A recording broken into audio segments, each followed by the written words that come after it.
कि पिछला 5 साल में गरीबी रेखा से इतने लोग को निकाला, अगले बार अब 50% और कम करेंगे, लेकिन आप कह रहे 5 साल मुफ्त देंगे। मतलब लगातार गरीब और गरीब होता जाएगा, अमीर और अमीर होता जाएगा। तो कह रहे हैं 3 से 4 जगह भारत के प्रधानमंत्री आते थे, वो सेलेक्ट करते थे कि कहाँ 3 जगह जाना है बिहार में, लोग वोट कास्ट करता था।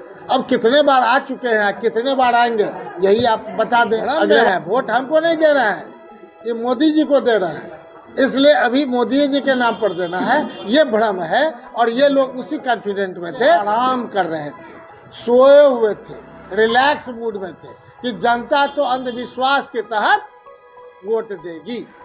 आरक्षण पर बदले आरएसएस प्रमुख मोहन भागवत के सुर पर बिहार सरकार के पूर्व मंत्री का समीर महासेठ का कटाक्ष, कहा अपने बयान में परिवर्तन की क्या आवश्यकता।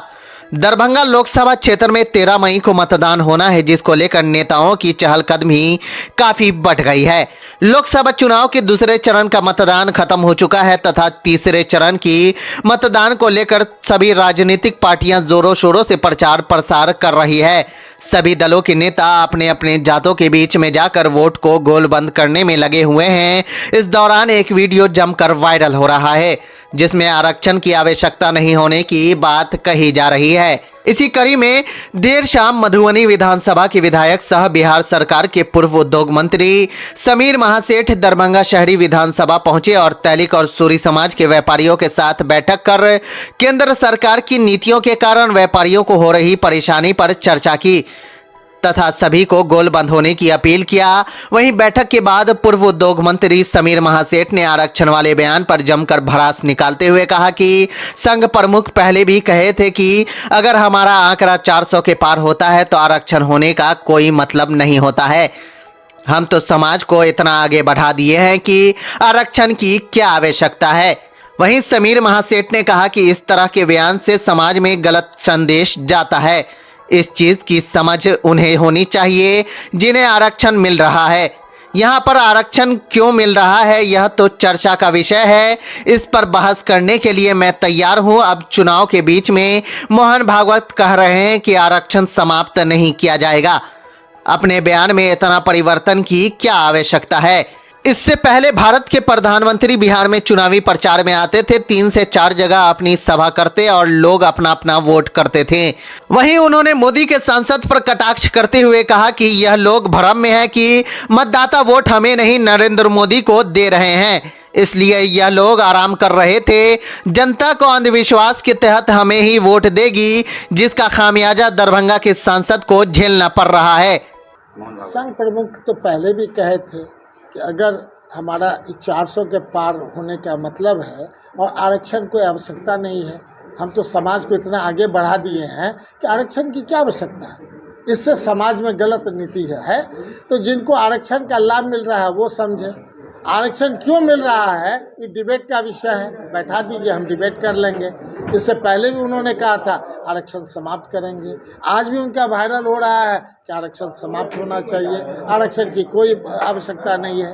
अरे ईवीएस मैंने आप मान लीजिए जो इकोनॉमिकली बैकवर्ड हैं, चाहे वो कोई कास्ट हो, तो आप तो पहले ही 10% रखे हुए हैं, क्या दिक्कत है। लेकिन आप कह रहे हैं कि अब इसकी कोई आवश्यकता नहीं है, ये मेरे समझ से परे है। फिर आप कह रहे हैं मिड टर्म में कि अब आरक्षण कहीं समाप्त नहीं किया जाएगा, तो इतना क्यों चेंज कर रहे हैं, क्या आवश्यकता पड़ रही है चेंज करने का। हम तो कह रहे हैं 3 से 4 जगह भारत के प्रधानमंत्री आते थे, वो सेलेक्ट करते थे कि कहाँ 3 जगह जाना है बिहार में, लोग वोट कास्ट करता था।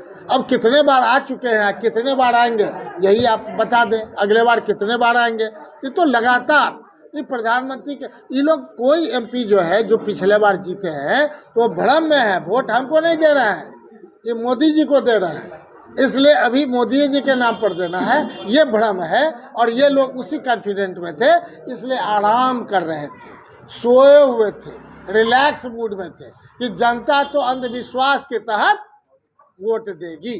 तो ये भ्रम टूटने वाला है। हम तो देख रहे हैं कि ग्रास रूट से जो बेसिक स्ट्रक्चर के हिसाब से जो कास्ट लाइन, इसलिए हम नहीं बोलना चाह रहे थे लेकिन आप खोल रहे हैं। कास्ट लाइन का जो ध्रुवीकरण हो रहा है, उस भी ध्रुवीकरण में जो साइलेंट वोटर हैं, जो एग्रेसिव होकर 3 लाख 4 लाख 5 लाख वोट से जिताए थे, किन कर्तव्य विमूढ़ हो रहे हैं। लोग पछता रहे हैं कि हमने वोट दिया तो गलत किया। अब उस गलती को सुधारने के लिए वो दृढ़ संकल्पित हैं और उम्मीद है कि वो गलती जो पिछले बार किया गया है वो गलती नहीं करेंगे। 100% आप सही कह रहे हैं। जो प्रथम फेज़ का हुआ, सेकेंड फेज़ का जहाँ 60% से अबव होना था, 48% 49% तक गया। तो इसका मतलब है कि ग्रास रूट पर उन लोग को पहले जो हम लोग बताते थे, मैसेज देते थे, उन लोग को एहसास हुआ कि वोट देने जाने से कोई मतलब नहीं है। जा कर के हम क्या जो पिछले बार दिए इतना ठगाया हुआ महसूस कर रहे हैं, अब आगे और कितना ठगाएंगे। इससे बेटर है कि जैसे तैसे चल रहा है, कम से कम हम नहीं जाए। इसलिए वोट परसेंटेज गिरने का पर्पस वही है। ये गर्मी तरमी नहीं।